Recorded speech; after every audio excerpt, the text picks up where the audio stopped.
Kita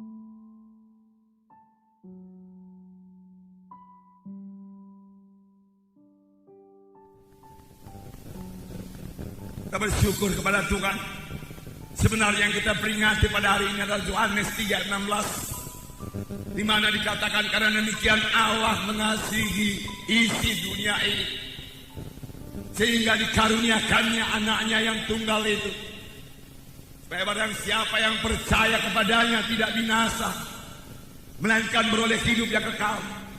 Barang siapa yang percaya kepadanya, siapa saja yang percaya kepadanya, siapa saja termasuk kita semua yang berhimpun di sini, apapun latar belakang saudara, suku, agama saudara, berita bagi saudara, Allah Bapa mengasihi saudara dan Dia tidak ingin saudara binasa. Dia mau supaya saudara sampai kepada hidup yang kekal. Oleh sebab itu Dia mengirimkan anaknya ke dunia ini, lahir menjadi manusia. Itulah Dia Tuhan Yesus Kristus, supaya barang siapa yang percaya kepadanya tidak binasa, melainkan beroleh hidup yang kekal. Tidak binasa, tidak binasa, melainkan beroleh hidup yang kekal. Jadi ada dua perkara. Ada manusia ini yang akan binasa, ada yang beroleh hidup yang kekal. Tetapi biarlah kita mengerti, pengertian binasa di sini bukanlah mati dan lenyap, tidak. Binasa maksudnya di sini hukumannya kekal. Tidak 100 tahun, tidak 200 tahun, tidak 1000 tahun. Tidak ada tertulis dalam Alkitab sesudah manusia ini 1000 tahun dihukum dalam neraka, kemudian Tuhan murah menyucikannya lalu kembali ke sorga. Tidak ada. Sekali neraka tetap neraka selama-lamanya. Inilah yang disebut binasa. Saudara, bukanlah kebetulan saudara hadir pada tempat ini.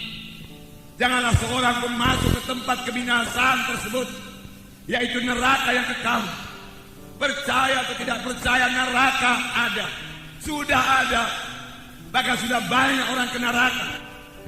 Jangan ditambahi lagi. Rebut jiwa-jiwa. Bawa dia ke sorga. Bawa dia ke sorga.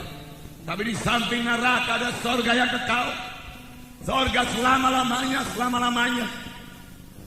Selama-lamanya senang.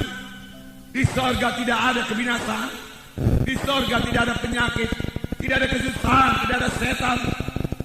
Tuhan menyediakan sorga bagi saudara. Tuhan menyediakan sorga bagi kita sekalian yang berhimpun di sini. Dan Tuhan menghendaki semua kita memiliki hidup yang kekal. Amin. Karena firman Tuhan berkata, tidaklah Ia gemar seorang pun binasa, tetapi supaya sekaliannya sampai kepada pertobatan. Tuhan tidak suka seorang pun ke neraka. Neraka diciptakan bukan untuk tempat manusia. Neraka diciptakan untuk tempat setan. Tetapi pengikut-pengikut setan, orang-orang berdosa yang tidak mau bertobat, yang cinta kepada dosanya, yang cinta kepada kegelapan, yang cinta kepada kuasa-kuasa kegelapan, tidak akan mewarisi hidup yang kekal, tapi beroleh hukuman yang kekal.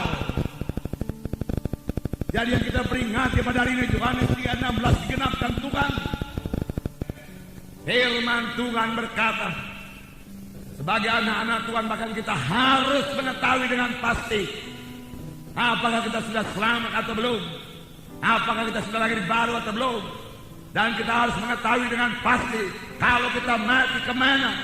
Kalau kita mati sebagai anak-anak Tuhan, firman Tuhan berkata kita ke sorga, di bawah Allah bersama-sama dengan Dia. Kalau kita hidup dalam Tuhan dan mati dalam Tuhan.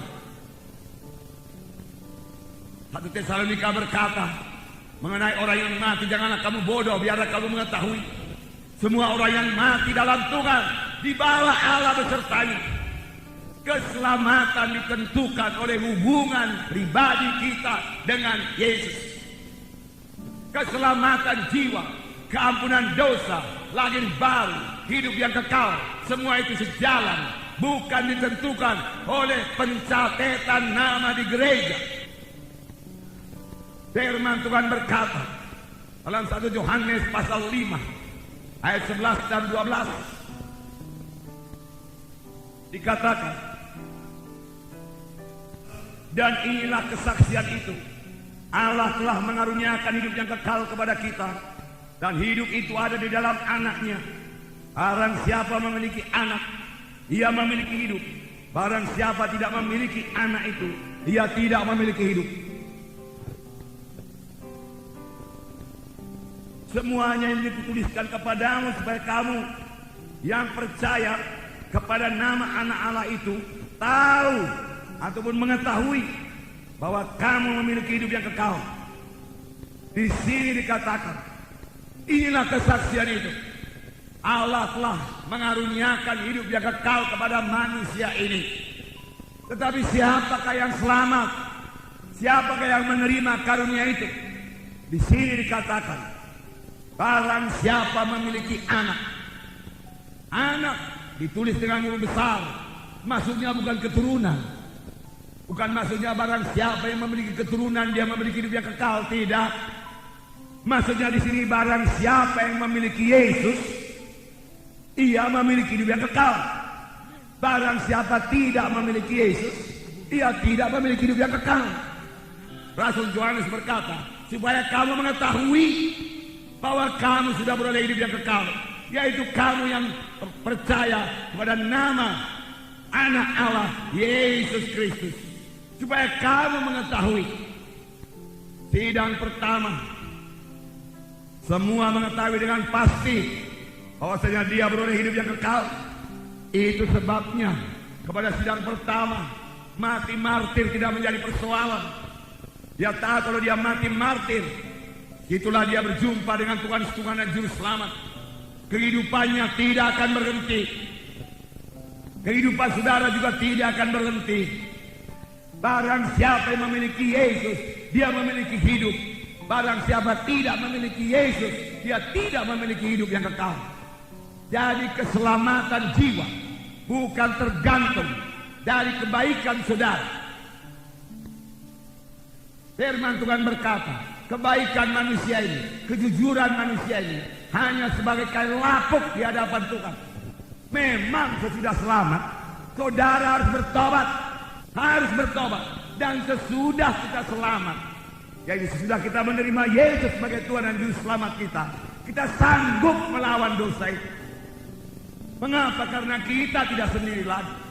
Ada Yesus dalam hati kita. Kita tidak sendiri. Ada Yesus dalam hati kita. Amin, saudara. Ada Yesus dalam hati kita.